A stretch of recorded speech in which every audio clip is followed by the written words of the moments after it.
guys, we're back for another Attachment Point News Roundtable. I got Adam Kiefer of Talage here, and we're just kind of goofing around about the Super Bowl, a bunch of other stuff ahead of time. Actually, this friendship goes back a while now. Thanks for getting me and Ed on the platform early, and Justin's always super helpful. And this is a paid promotional video today, so paid for in swag. There's a pen Oh, around thanks here for too. having me. I'm excited to be here. This will be fun. Yeah. We were kind of nerding out ahead of this. I was getting a little background from Adam. Yeah, so you've been on this journey with Talage for a while. It sounds like about 6 years now. Yeah, not quite six, but like 5.5. Cool. I like to joke that we like the first 2 years we were in stealth, but we weren't that cool, so we didn't call ourselves that. But I mean, a lot of kind of putting the relationships together, getting some contracts in place, and the company out kind of the nuts and bolts of the whole thing. We spent a ton of time kind of on the business plan and hashing through things, which I think actually in the long term benefited us because we kind of made some of the mistakes in our imagination and on paper without actually having to make them in real life. So, I mean, it was a cool way to start the company. No, that's smart. That's like the old dog approach, just kind of thinking through stuff in a good way. No, that's the old hand, like not getting too far ahead of yourself, measure twice, cut once. That's really cool. Yeah, because what we talked a little bit before, I mean, so I've been in insurance for a long time. My co-founder, Matt, he and I actually grew up together. We've been best friends for a long time. And Matt's mom was my fifth grade teacher for random trivia fact. But so he and I go way, way back. And so I was working in insurance, worked for an agency, worked for a carrier, and then took a weird kind of career detour where I worked for a bank for a little bit, which, as we were kind of talking, had much more to do with personal, decisions than professional decisions. And then basically, I think I was at the bank for about 3 days, and I was like, I don't want to be a banker, and I don't want to work in banking. So I called Matt and was like, hey, let's get into insurance. There's some cool digital things coming out. I think there's some things we can work on. And so he was like, he had much more kind of a traditional career. He worked for PwC and Amex and kind of, the post grad school kind of career that you would expect.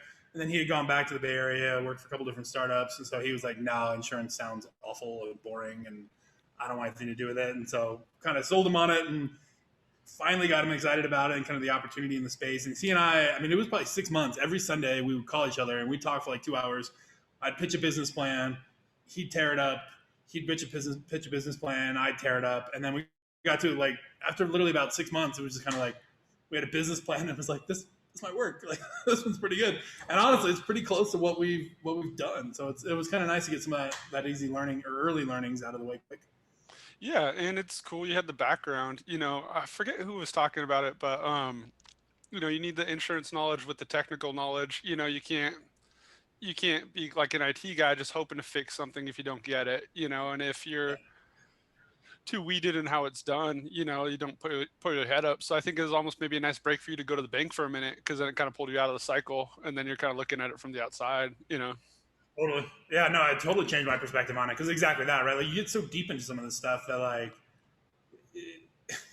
it just does, and especially when you work for an insurance company, right? Because they're so set in their ways. They're big giant ships. They don't move fast, right? Like they don't turn fast. They don't turn at all most of the time. But so like to get out of that a little bit and like, hey, there's a better way. Like you don't have to turn this whole ship. Like we might be able to come up next to Yeah. the ship in a little dinghy, right? And help steer it that way. Well, and I actually think that's how these big legacy companies are gonna be able to keep going. Like their stacks they're cool. Like don't get me wrong, they're making more money off of interest than I could ever even like scoff at, and they know what they're doing. I would never want to pick on it, but they're gonna need people like Talent to stand up next to them to be able to run efficiently, to help them kind of digitally disseminate. It's a lot of what Fineo is doing on the life side. See some cool similarities. But yeah, for people who aren't familiar, as an agency, we got our Telege login. We can do BOPs, general liability, workers' comp, all A-rated, admitted paper.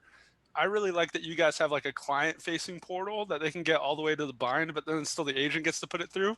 I get a Yep. little nervous sometimes with the idea of people being able to write their own insurance. I'm like, not that I'm worried Well, about yeah, putting I myself mean out of the job, that's but a relatively new thing for us, yeah, right? I mean, 'cause when we kind of the original idea was like we'll just let business owners do it, but we always wanted to do it with an agent, right? Like so there was an agent in the middle, but let the business owners do it. And then when we gave it to agents, they were kind of like, well, can we do it? Like, what if we don't trust the business owner? we want to hit that Not that they last don't trust enter the key. business owners, Yeah, but yeah, I mean, so to kind of bring in more tools, because really at the core, and you know this, but I mean, the core of the Talent platform is essentially our collection of APIs, right? And the hmm network of APIs we built. And so really, however we can distribute that into the market, whether it's client facing, business owner facing, agency facing, something else we haven't thought of facing, whatever that is. I mean, that's what we're trying to focus on and just drive that again while always keeping the agency in the loop is what we're no, really. totally.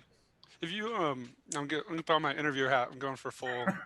Uh, how about being in the Southwest? I feel like we're kind of on an island out here a little bit. It's funny, like our LA and Suretech. I feel like we're like kind of broker driven, and all the industries northeast. Has anything benefited for you for that, or anything hurt you? You think?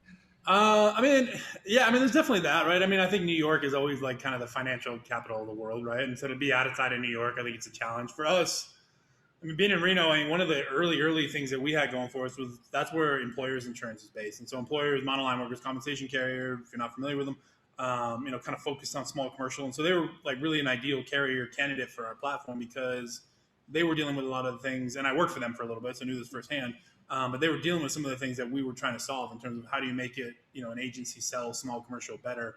And so being in the same town as employers and obviously having some personal connections there, that was super helpful. If employers was not in Reno, like I don't know that we would have got this going as fast. Crazy, yeah. I think there's some truth in what you're saying. It's just insurance is changing, but I think the relationship aspect of the industry is probably never going to change. I think what those relationships look like might change, but I mean it's an important thing to have those relationships. So. Yeah, no, it's funny to say, but digitally enabled communication, trust, passing the data around, but you still, like you said, it comes back to people and responsibility, and there's something, very sticky about that. That's cool. For sure. Uh, no, it's fun. And then, yeah, you'd mentioned out of Reno, the biggest small city in the world. Great startup city. You keep hearing really cool stuff. I like your argument that you can drive into SF. You got Nevada's state taxes going for you, all that. Yeah, I mean it's been good for us. So when we started the company, Matt and I grew up in the Bay Area, so we're definitely familiar with the Bay Area. And Matt was living in the Bay Area when we started the company, and I was in Reno. I'd gone to school here and stuck around here. Met my wife here and was raising Reno kids here. And so when we started the company, he wasn't married yet, and so I trumped him a little bit in terms of I got kids, I got a wife. He had his fiance. His fiance was a huge skier, Oh, so cool. he kind of talked her into moving up here because she could be by the Lake Tahoe and get to the slopes, work in the morning and ski That's in the awesome. afternoon kind of Yeah. thing, which she did, which has been really cool. So now it's been a good place to start the community and or start the company. And the community's been really supportive, and there's always things they can do better, but like we're proud to be from here, and it's Cool. been fun to grow here. So.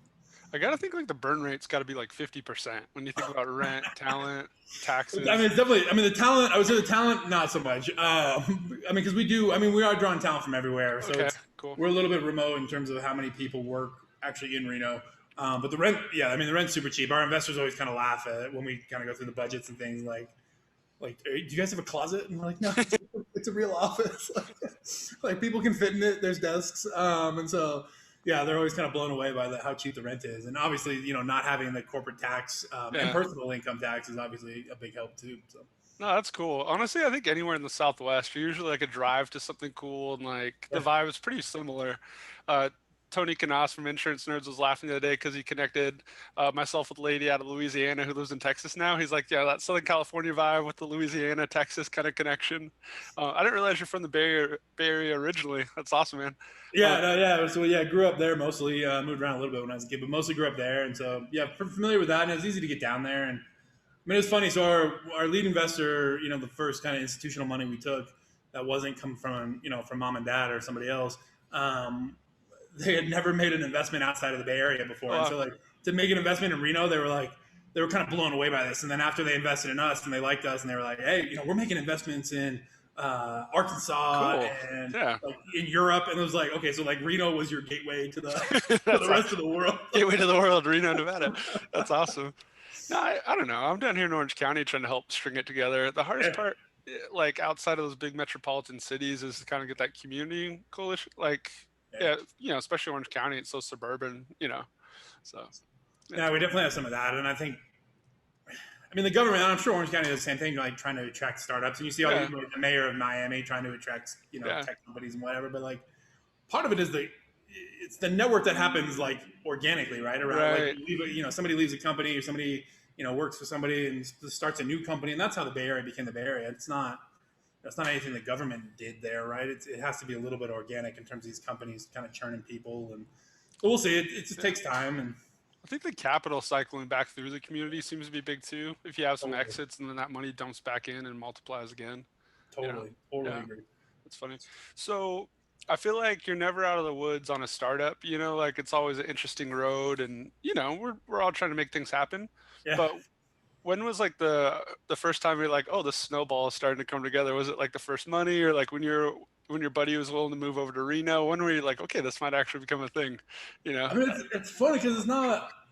Or still grinding, you know? Like you never. Yeah, I mean, Yeah. it still happens, and that's what I was gonna say is like every time I guess like what I didn't learn before I started a startup was like how it just keeps going on itself, right? Like Yeah. you hit these little milestones, and you're like, hey, we got a prototype. Like that's a huge win. Like something does something. It's like, okay, well now what are you gonna do with it now, right? And it's like, okay, Yeah. now we have a customer. Like, okay, well now we can't lose the customer. Like, how do we keep that customer? And then hey, we brought in money. It's like great, we can pay our bills. And it's like, well, great, now other people are going to be interested in the success of this company. And if we fail, like we let down our friends and parents, and then we had outside money, and it's like, well, those guys maybe aren't going to invite us to Christmas if this goes sideways. Whereas my mom, probably still will. And so like each step along the way kind of builds on itself. And so I guess I would answer your question, but it's like, I don't know when that happens, but Yeah, you let me know. it feels like every step we get to is just one more step to do, so. It is interesting how there's like, yeah, it's kind of like levels in a game, and you don't really run out of levels, I guess. Yeah. You No. know. Yeah, every What? time you get to a next level, it's we kind of joke internally that like, the problems we're dealing with today, we basically have the the privilege of dealing with Yeah. because we solved the problems of yesterday, right? Like if we didn't solve those problems, we wouldn't be dealing with these ones. And so, as you kind of grow and you scale, every day there's new problems, but it's like, okay, well these are new problems, right? Like new problems are better than no problems, I guess. Yeah. I always joke. Yeah, you want to have better problems. You know, just kind of like. Yeah, it's like which vacation home do I want to go to right now? We're not at those problems yet. Yeah. But yeah, I mean, in terms of as the company grows, it's like I mean, and that's what we're watching now. Is like how do we keep the customers happy? And it's Yeah. like well, at least we have customers to keep happy, right? Like so that's No, it's awesome, and you guys deliver. You guys care. I mean, appreciate a little Christmas care package, and I mean, yeah, we're not sending much through. I mean, we'd like to send more business your way, but we appreciate Justin's time and attention, even without like us being heavy hitters. That's the one thing I really appreciate about InsurTech. It's like I don't know. I applied to like 70 jobs at one point. Got like a personalized role with Ability Network commercial. Applied to like 60 jobs. Got like an assistant to an assistant role. We try to get appointed directly with like carriers. They're just like, yeah. get out of here.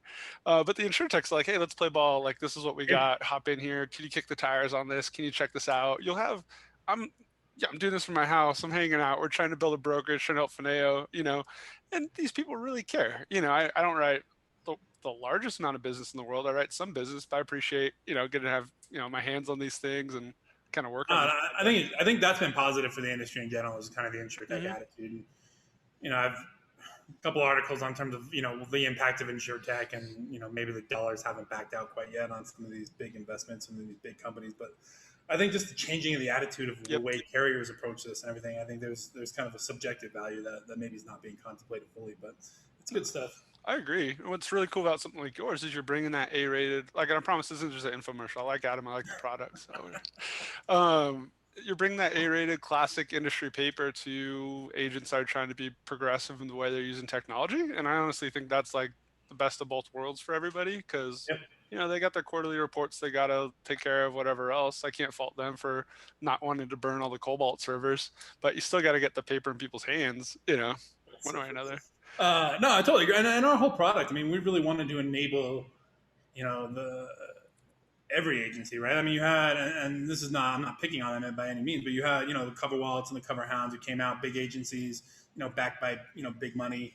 And it's like, okay, well, who's kind of looking out for everybody else, right? And so our goal was kind of bring some of the technology that they were developing and bring it to, guys who couldn't afford to build a $5 million user interface, right?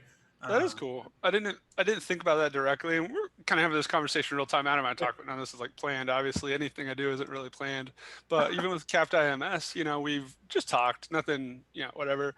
Build it for the little guy, the guy who's just starting, the guy who like, a $20 subscription to like a DocuSign a month, then they might not use it. It's not going to be fun for them. So like 50 cents a signature, like little stuff that to like Joe agent who's trying to do something like matters and they feel considered. It's cool. Yeah. And that part's been fun because I'm not going to lie to you, right? Like we get excited when we sign up a big, top 100 agency, of course. And those are 100%. Exciting. Yeah. But like the interactions that we have with guys who, we had a handful of agencies that were working for like a Farmers or a State Farm and got laid off during the, the early stages of the quarantine last year. and to be able Yeah. to kind of get them up and running and literal, one man shops, one guy doing everything, to be able to give them tools and be able to give them, some market access and kind of get some of the tools that these bigger guys have, at a reasonable, much more reasonable price than they could ever do Yeah. on their own. It's been really rewarding. So it's been cool to kind of watch. Again, the big guys are always fun, and to grow there is exciting. But see the little guys. There's kind of a personal validation there that's been cool to see. Well, I think too, when you tune it for the individual user, not thinking this like crazy mass scale, you actually create better tools for everybody up the ladder. Because Yeah. like at the end of the day, it's people. It's one person. It's people answering emails. It's people writing phone calls, Yeah. quoting business. Well, what's funny is like you have. I mean, you take some of these one man shops, and then you look at like one of these top 100 brokers, right? That's got 20 offices in 10 different states, and like when you actually dive into the processes, it's not that different, right? Like it's, I Dude. mean, obviously there's Yeah. more of it happening, and there's, it's a little bit of complication in there, but like, it's an agent, trying to service the business owner Hmm. in that community, and at the end of the day, that's really all it is, and that's, I mean, not trying to, again, like not a Talage infomercial here, but like that's all we're trying to do is like Yeah. let's just streamline that process so that help agents help their customers is really all we want to try to do. And you can get up to pretty decent premiums in your platform. And I say that generously, like 30,000, 100,000. Like Yeah, there's some good thresholds. I won't say which brokerage, but I've been talking with a buddy who's at a really big brokerage lately, and I always was picking on myself for the way I handled submissions and renewals between like manila folders, printing things, putting things on a table, saving documents on a folder on my desktop, maybe using a whiteboard. yeah. Turns out the big boys are doing the same thing. I always just thought that was me not knowing what I was doing, but No, I mean we're the all small operating the business same. is a struggle everywhere, and that, I Yeah, mean, honestly, so early in my career, I was at Wells Fargo Insurance right before they kind of imploded, but at the time they were one of the biggest commercial insurance agencies in the country, if not the biggest by premium. I mean, they were up there with Lockton's and Gallagher's and all those guys, and it was a lot of small business focus, and they had no idea how to handle it, and you think some of these guys have this stuff dialed in, but it's small commercial is just tough because the unit economics are rough, and everyone knows you got $1 million account, everyone handles that, like that's easy to handle, right? Like because it's a priority. It's like what do yeah. you do with $1 million of premium that's 1,000 accounts? Like that's the hard part of this whole thing. I kind of love it as a small guy who's launching something, with Ed. Because there's stuff that's going to fall off the table from the bigger guys, and you keep your overhead low. Tools like Yeah, Talage, you can actually get a lot done. You can make some good money. Like you just got to try to stay conservative and not like kind of overreach in terms of like debt, whatever else. But yeah, it's a cool industry. I'll say I love insurance. You can like get started with a laptop. You don't need to buy like a CNC machine. Just keep the airplane light. Get good tools, have experience. It's cool. no, totally. It's small commercial. I mean, small business. I think it feels like it's changing a little bit, but I think for a long time, like right in the broker community, like small business was really not sexy, right? Because the brokers all had this attitude that it was like it's the same amount of work for me to do a $10,000 account as it is for me to do $1,000 account or whatever. Um, and I think what you missed is that like basically everyone started ignoring those $1,000 accounts, and so like yeah, while like on the surface that's probably true that like it's to bring in a new account is probably about the same maybe, but like to keep that new account, like that's what I think where the equation starts to fall apart is like every agent has been taught the same thing, and so everyone's going after that big account every single year. So Yeah. every single year you got to defend it, whereas these small accounts they just kind of sit there and they're good customers. They have less claims. Hmm. They're going to help your loss ratios for contingencies and all the other kind of fun stuff that goes with it. And so it feels like that's changing now that there's some tools that can kind of help bring those economics back into sense. But Yeah. um, yeah, we're excited to be a part of it. And then if we can help, I think we're doing some good. And we tried to build a product that helped everybody, right? Which not that Hmm. we're not trying to be too pie in the sky, but Yeah. but it was like, look, we can help small businesses get a better experience. We can help the agencies, be more efficient, make more ROI. We can help the Hmm. carriers keep their business and write more of it. Like So everybody far, you're should. checking those boxes from my perspective. And the really cool thing about the small guys is usually they know other guys like themselves and they're less competitive. Like, Yeah, I mean, I haven't swam in like the middle market too much, but yeah, the little guys are networked. And then if you're a small agency, like I have personal lines experience with Ed, we can capture home, can do some life insurance and you round out those little accounts. And then yeah, all of a sudden they're with you forever. yeah, totally, Yeah. totally agree. And I'm That's kind the of fun to spoiled. watch guys grows with it. So. Oh, totally. No, thank you. Yeah, we're excited to be working with it. We're spoiled too, and so I'm spoiled in Southern California. I'll admit it, between like the home values and stuff too. Like, Oh for yeah, us, sell small business, you can catch a home, whatever. Like, there's so much around here. It's cool. yeah, I say that selfishly.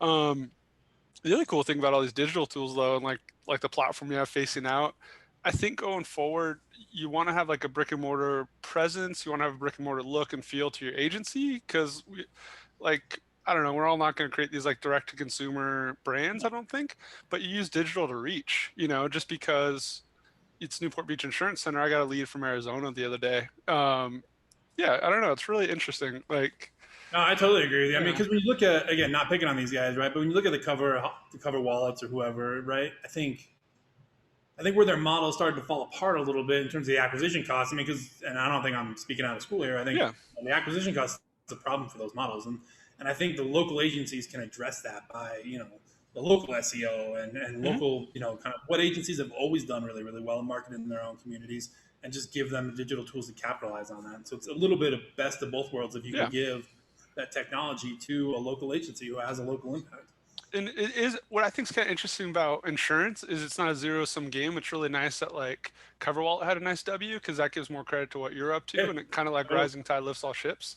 They had to open it up to agents, and Kyle from Clear Cover will say it too. He's like, we thought we can go direct. Turns out you need agents to help get people in there. No one wants to work on insurance. Nobody like you kind of got to drag them through the paperwork a little bit. You yeah, know, the direct model is interesting, right? Because I mean, I don't know, you're an insurance agent. I'm sure you've heard yeah, this a million times, right? Like I've been a licensed agent for almost 20 years at this point. But like people have been predicting the death of the insurance agent for, I mean, long before I got into the game. And yeah, so, and they never really die. And exactly to your point, like, I think some of those things, like when you look at the acquisition and how you service some of these things, like they just don't, like you need that. And when you look at some of the guys who try to go direct and, like I mean, Next has probably been most successful, I think, at going direct and yeah, staying direct. But I'm sure they're working with some agencies. I know they are. And even you look at somebody like a Pie, right? Like we're big fans of, and we work with. They're on our platform. But their initial pitch was kind of go direct, and then they kind of looked at it and were like, well, the agents are still really important, yeah. and how you kind of loop those in while keeping some of those efficiencies. And the guys who can pivot to that, I think, are going to be the ones who are successful. I think you did a great job of helping the agent become the monster that they're scared of. And that's what I always say. Like, we're worried about this I like insurance. that line. That's pretty good. Yeah, like become the thing you're worried about. Yeah, use the tools, fight the same fight. And it's interesting too, because I've been licensed for 6 years, but only in it full time, which is crazy to think about 3 or 4 years. Right. Um, yeah, when I first jumped in, I was listening to a lot of podcasts about insurance, and they were talking about Suretech is coming and Suretech is coming. I'm like, dude, this is what happens. Technology comes. Like this, whoever has the best tech wins the wars. Like you don't want to build the Maginot Line, you want the airplanes and the tanks.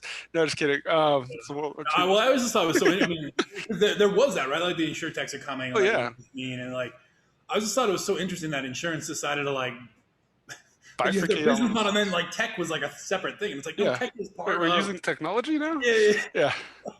I mean, I guess the fax machine was in SureTech at one point, right? I mean, Yeah, good point. It's all perspective, I guess. And so I always thought it was interesting that insurance chose to kind of break off InsurTech as much as it did. Although it feels like that's kind of converging now, right? I mean, think so. Yeah. yeah. I don't even think about I don't even like mention talking InsurTech anymore. I mention like I use this tool for this reason. This tool fits here. That's how I kind of thinking about it these days. Yeah. Yeah, no, InsurTech is not. I really like that line, like become the monster you're afraid of, right? Because Yeah. the only thing to fear about InsurTech, right, as This is the fear itself. or well, and just ignore it. Like if you put your head in the ground and like ignore it, like yeah, it's gonna catch you. But like if you embrace it as an agency and you understand, what it does and what it doesn't do, and it's not black magic, right? Like it's basically enhancing the processes that are in place now.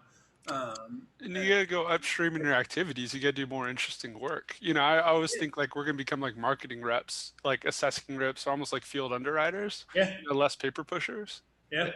Yeah. Yeah, and that's what you should do, right? And you should have the opportunity to focus on, the actual risk management and really, bring real value. Because, I don't think an insurance agency, and none of the insurance agents I know, I think would take offense to this, but like, your greatest value is not finding like 3 cheap quotes, right? Like that's not your greatest value.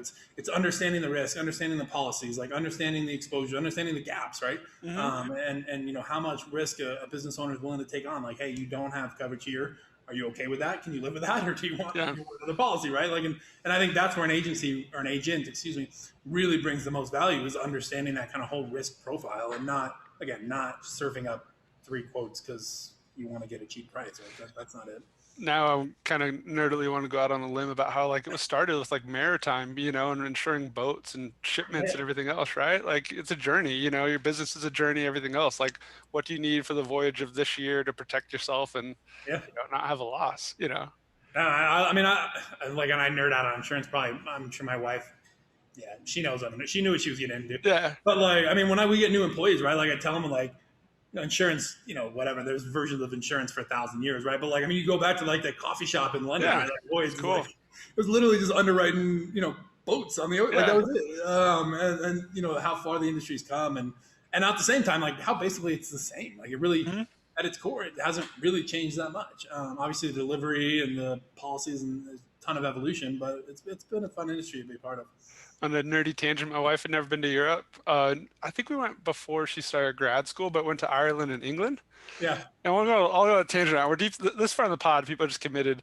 They get really upgraded turn it off. a rental car in Ireland and gave me this like shoebox. I'm driving like manual transmission for the first time in 10 years on the wrong side of the road, and like the Clark Griswold station wagon, like Right? the branches are working. Left-handed, nonetheless, right? Yeah, I stalled out like 3 times, but it was pretty good. Not bad. And she was being very complimentary of my driving, but I would not like confirm it or acknowledge it until I returned the rental car. I didn't know. I was just like, um, oh yeah. So we are in London and we went to Lloyd's and we ended up Yeah, having a year below Lloyd's, but I didn't want to go in as like a tourist. Like I kind of know people who could have probably got me in through Lloyd's lab or whatever. yeah, yeah. But I was like, man, I want to come back here for like work. All right. Yeah, might be We 10 talked to a years. couple different people that are doing some stuff with Lloyd's, and it feels like it's like, right, it's kind of the pilgrimage in your Yeah. insurance career is to go to Lloyd's and put together some kind of syndicate or something there. It's like a weirdly big deal. Ed's got contacts there for all the marine and the yacht stuff. We haven't had an excuse to use him yet, but Yeah, and that's like hardcore old school from what I've heard. Like, I mean, yeah, it's still martini lunches and like, let's get a deal. yeah, relationships, trust. Yeah, Um, a lot of ways it kind of reminds me of VC. Like if you yeah, get this guy on the risk, then other people will follow on, and yeah. it's pretty cool. And if anyone's made it this far, any advice to like kind of earlier founders if they're kind of putting stuff together? Speaking of VCs, or like I know they don't make it easy on the guys that kind of come by them, but I think it's because like the world's not going to be nice to the companies either. Don't get me wrong, some of them could be cooler, but it seems like the meetings are pretty tough. But I imagine they know it's a cold, hard world out there, and they're trying to, thin out the herd that they're investing in, I guess. I mean, it's definitely part of that, and Yeah. it's. Man, I saw something the other day. I can't really take credit for it, but it's something like if you need somebody to like tell you good job every day, like don't start a company. Like, Yeah. I heard CEOs because it's like, true. I mean, like the yeah, VCs, like you're gonna hear no. And our investing team that we've got behind us is fantastic, and cool. they've been really great to work with. And I think feel really fortunate about that. But as you're finding those guys, right? Like we kissed a lot of frogs, so to speak. Yeah. I mean, I think we had 70, not in person meetings, but 70 different phone Wow. calls and a lot of in person meetings before somebody was like, okay, this is interesting, and Cool. so I mean, you got to get comfortable with hearing no and hearing that because I think the hard part about it is like it'd almost be easier if you could walk in and somebody said, Brett, like that's the dumbest idea I ever heard. Like, get Yeah. out of my office. Like, Yeah. like nobody ever says that, right? They're like, maybe, or it's it's not a fit because we're doing a fund that's focused on consumer products. That this this fund. We're not investing right now. Yeah. There's like a million like soft no's, and those soft Yeah. no's just like where you because they give you just like this much hope. Right. And I do wish sometimes it's like I wish they just kind of said like, nah, that's dumb. Like, get Yeah. because at least we can move on emotionally, right? Whereas it's kind of these 70 kind of soft no's, and then I mean, what's funny too is that like a lot of those soft no's, once you get that first yes, like some of those soft no's will turn into yeses because exactly to your point earlier, it's like, hey, I know you were kind of on the fence, but like these guys think we're pretty smart, and they're like, oh, well, if they think you're smart, like then maybe you're smarter than I thought you were the first time. And so that kind of watching that process of kind of the almost the FOMO, right? Like I don't know Yeah. that word's cool anymore, but I haven't been cool in a long time. I'll say I'm with you. No, but I get what you're saying. Yeah, it's interesting. It's clicky. It's funny too that even like with the smartest people with a lot of money and everything else, it's all human nature and following each other and whatever else. Kind of. I'll say don't forget like the animal side of the game. That's funny. But There's a lot of gut. There's a lot of gut reactions on that yeah, stuff too. For as smart as some of these guys are, and some of them are brilliant, there's just a lot of like, I don't know, maybe. What do you Like think? based on absolutely nothing, right? And it's like, all right, Well, the trust thing. And I've done a good job. I haven't nerded out on this too early in the podcast, but the football stuff, like college football, then the 49ers, I didn't realize you're from the Bay Area. Getting a chance to suit up for them for a little bit. You're practice Yeah, squad. I That's don't know awesome. about suit up for that, but they let me onto their campus for a couple of days I would take it. before they showed me the door. But no, I mean it's great, Yeah. and I think that teaches you a lot, right? And I think I've learned a lot from that, and kind of getting as close as I got there. Like never made a roster, like never made the team, but like being in the locker room, I think Yeah. you get this glimpse of, and now it's actually been kind of interesting because like as Talage is growing, and it's like okay, we're like I feel like we're like on the campus right now.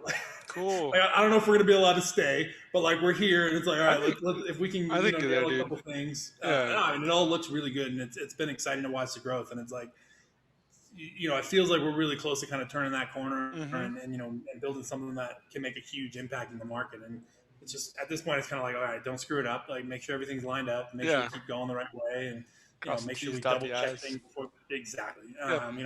And now we've got more customers, and so it's like, all right, let's make sure they stay happy and make sure Cool. as we're rolling things out, there's no little mistakes and little bugs and things like that. But the team we've built has been really really exciting, and to think basically Matt, the first idea of Talage was literally written down on like a spiral notebook in my backyard, like probably a few glasses of whiskey in, and was like, this would be a cool idea, right? And then got Matt on board, and he cleaned that up a lot. But then to have basically go from early stages, an idea half drunkenly written in a notebook to we've got 23 employees this month, Cool. which is I didn't realize amazing. that. So to kind of see Yeah. that transition and watch that evolution has been, I mean, frankly, humbling to watch other people kind of get on board with what we're trying to do. It's a nice little trajectory too. I think when we first connected, maybe like 15 people, like a year ago. Probably, yeah. I mean, Yeah. yeah, that was probably the summer because I mean, when we started 2020, I think we were at like 7, and so we Oh wow. finished up the year at like 20. I think is officially what we were at the end of the year, Cool. and so we almost tripled in size during like the weirdest year ever, Yeah. which was which I mean, was cool. it's been okay for startups. I mean, I feel bad because I know so many people have so many challenges out there, but we're doing all right, and we're kind of lucky. Maybe even the timing of us working on all this stuff that like the industry's like, oh, we need to change. Oh, change was forced on us. Oh, we need to be more digitally Yeah, enabled. So I think we'll be all right. and that's been, I mean, it's been said a lot in a lot of different whatever blogs and everything Yeah. else, but like I think COVID, right? I mean, there's a silver lining in everything. As awful as COVID's been, and there's always a silver lining to Hmm. everything. I think in a lot of ways it has pushed this industry in ways where, where you had all these hypotheticals about there's got to be a better way to do Yeah. business. And then all of a sudden it's like, this is no longer hypothetical. Like, we Yeah. got to find a better way, right? I actually have a renewal coming up in a month. That was the last like meeting I did in person where I went to pick up a check. Basically, as California shut down for Yeah, non-emitter products, so it's kind of yeah. interesting to look at like the calendar year. Yeah, Um, it's been a weird long 12 months. yeah, But like I said, there's always a silver lining, right? Like no matter how bad a situation is, there's always a silver lining to it. And yeah. you just got to Well, make the that's the best of sports whatever. mentality, the startup mentality. That's what I was thinking. Like, kind of just learning how to be cool under pressure and just deal with stuff. Like, I'm so grateful for just growing up gambling with my brothers and playing sports and Yeah. just learning how to be cool. I think sports, I mean, whatever. Like, I think there's a lot of issues with, football and the CTE and everything else that's going on there. But, like, I think that the things you learn from that, right? Like, and not to get up on a soapbox, right? But, like, I think you just get punched in the face, literally, in some sports, Yeah, over and over and over again. And you just got to understand, like, you stand back up and you smile yeah, and you try to punch back, right? And I think people who don't play sports, I guess what I'm trying to say is like I feel like if you didn't play sports, maybe you shouldn't be in a startup because like like it's I think you tough. need that kind of Yeah, that attitude of like, look, you're gonna get your face kicked in sometimes, and sometimes it's gonna hurt, but you got to keep that faith and understand that the things you're doing today, the things you're doing yesterday, are gonna pay off 3 months from now, 2 years hmm from now, right? Like you got to put in the work now to reap it later. Well, the other cool thing, and then maybe I'll jump on this one, but we definitely got to do this again. Is startups are crazy. Like a day in hours, like a day's like a week's like a month's like a year. What's really cool about startups, if anybody's thinking about going from like more of a traditional role, is like how much the world. I mean, it's stressful, but it's fun too. Yeah, How much you can see stuff kind of manifest. Where if you're in a typical career job, you're going to get better. You're going to hone your craft, but it's going to be a similar widget for your most of that role. And Yeah. some people like that though, nothing wrong with that either. No, But, there's yeah. startups are not for everybody. Just like corporate America is not for everybody, right? Like Yeah. I don't at this point, I don't think I go back to corporate America, nor do I honestly think corporate America would have me back. But I mean, it's just a different attitude, and you've got to be able to roll with punches and learn fast, and it's not for everybody, and it's not a negative. I think startups get kind of romanticized, and They're tough, uncertain there's outcome. there's Yeah. a lot people don't see, man, and you know as well as anybody. It's just like there's days where you're like, what am I doing? And then there's mornings where you feel like, what am I doing? And by lunch, you feel like $1,000,000, and by Yeah. dinner again, you have no idea what you're doing, and I'll you do try to a get it mixed up. I'll do a small, for instance, like we have what like a couple outside users now on Capped IMS, and Yeah, then one of the users is on Insurance Nerds with us, and they created actually a Capped IMS like channel on Insurance Nerds. So I'm having cool. like a phone issue this morning, but like publicly, it's like, hey, I'm having issues. We're like, no, we're gonna fix it. We're gonna fix it. But Yeah, it's cool to be out there. I mean, that part's terrifying, right? It's like because especially now with like Twitter, right? Like Twitter feels like it's almost evolved into Yeah. like a public customer support line. And it's like, oh my I god. would not get too scared of Twitter though, because like the fire hose effect of it, Yeah, you yeah, know. And LinkedIn, luckily, people don't go off tangents too bad right there. no. Yeah, but you guys are doing great. It just comes back to people. I know you got a great team to kind of connect and put it together. Yeah, we're excited. We'll see. It's been a lot of fun, and it's cool. I mean, to your point earlier, right? Like I think the insurtech community is kind of unique, and Yeah, maybe it's not that unique in startup world. I don't know, but it's unique to insurance where even some of our competitors. I mean, we meet with them. They're good guys and yeah, girls. So it's kind of a cool kind of all boats rise thing, and if everybody gets better at it, somebody has a big exit. Exactly to your point, like that proves out that like there's value in what we're doing, hmm and somebody signs a big customer like ideally, maybe you wanted to sign that big customer, but at least like there's value in what you're doing yeah. and creating this, and it's like okay, like this is good. So You're it's around good the fun to right be a thing. part of. Or Totally. maybe leave that our blue ocean. It's a big country. There's a lot of clients out there. We're gonna be okay. Gonna be okay. Yeah, but thanks for joining me, man. We'll do this again. Absolutely. Thanks, Brett. I'll talk to Appreciate you, it. man.